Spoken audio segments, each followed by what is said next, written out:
Hello mga mima ko, welcome sa aking YouTube channel, Mamayang and Tristan Vlogs.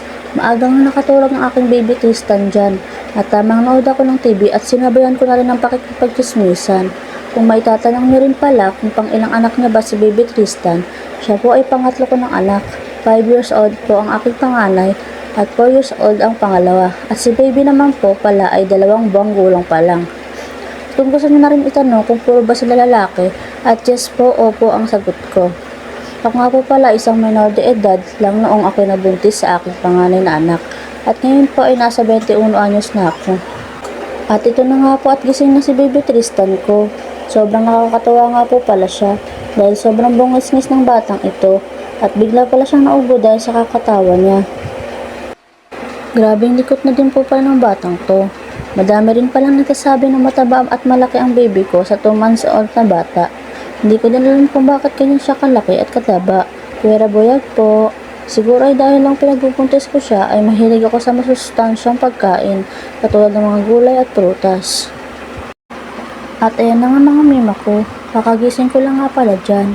Nagmumuni-muni nga pala mula ako sa mga oras na yan. Pagkatapos ay nagsusuklay na nga ako ng alambre kong buhok. Grabe nga mga mima ko, sobrang tigas at naglalagas na rin ang aking buhok na sobrang stress sa mga batang to. Sobrang nakaka-stress pala talaga kapag madami ka ng anak na puro lalaki pa, mapapa-ohahay buhay ka na lang talaga. At binihisan ko na rin palang aking estudyante dahil siya ipapasok na sa kanyang paaralan. Sobrang bait nga pala nitong panganay ko, lagi nga pala siyang may award sa school nila. Pinulubuhan ko nga po palang aking anak dito at may halong panggigil pa.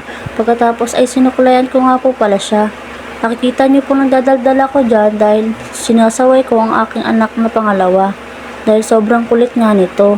Sinabi ko nga po pala sa kanya na magmedyas at sapatos na para makaalis na siya papunta sa school.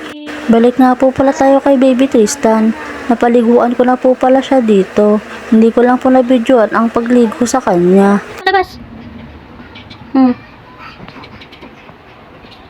Kakain na nga pala ako ng tanghalian dyan mga mima ko dahil sobrang gutom na talaga ako niyan kasi hindi ako nakapag-almusal ng umaga sa kadahilanang sobrang abala ako kay baby.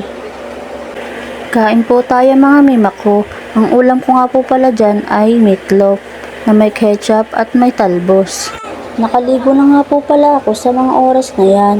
Pinabantay ko muna ang aking baby sa kanyang tita. Hanggang dito na lang muna. Bye!